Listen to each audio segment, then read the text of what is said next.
హరీష్ రావు కాంగ్రెస్ ప్రభుత్వాన్ని మంత్రి పదవి కోరడం హాస్యాస్పదంగా ఉందన్నారు మంత్రి ఉత్తమ్ కుమార్ రెడ్డి. కేసీఆర్ ఆయన్ని ఇరిగేషన్ మంత్రిగా తప్పించారని, అందుకు కారణాలేంటో ఎవరికీ తెలియదన్నారు.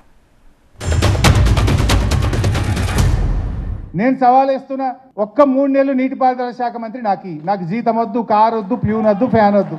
కారు, ప్యూను, జీతం, ఫ్యాను ఏమొద్దు.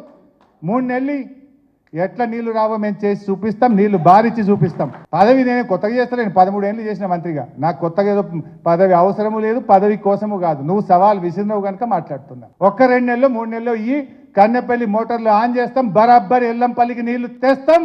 ఒకవేళ నీళ్లు లేకపోతే శాశ్వతంగా రాజకీయాల నుంచి నేను తప్పుకుంటా. నీకు సమర్థత లేదనో లేకపోతే కక్కుర్తనో మరొకటి మరి ఏదో మాకు తెలియదు, మీకే కావాలి. తీసేసింది అప్పుడు కాంగ్రెస్ చెప్తే కాదు, మీ మామూలు ఇరిగేషన్ మినిస్టర్ తీసేసి మామూలు ఇరిగేషన్ మినిస్టర్ ఉన్నాడు. ఇప్పుడు మీరు అందరు దిగిపోయి ప్రజలు మాకు క్లియర్ మ్యాండేట్ ఇచ్చి మాకు తీర్పిస్తే లేదు నాకు 3 నెలలు పదవి ఉంటే మరి హాస్యాస్పదంగా లేదు. మీ మామనే నేను ఇరిగేషన్ మినిస్టర్ తీసేసిండు. ఇప్పుడు నువ్వు కాంగ్రెస్ వాళ్ళు వచ్చి రేవంత్ రెడ్డి గారు అడిగి వచ్చి లేదు నాకు 3 నెలలు ఇరిగేషన్ మినిస్టర్ పదవి ఉంటే మరి ఎట్లా సమం చేస్తామో ఇది తెలంగాణ ప్రజానీకం ఆలోచన చేయాలి.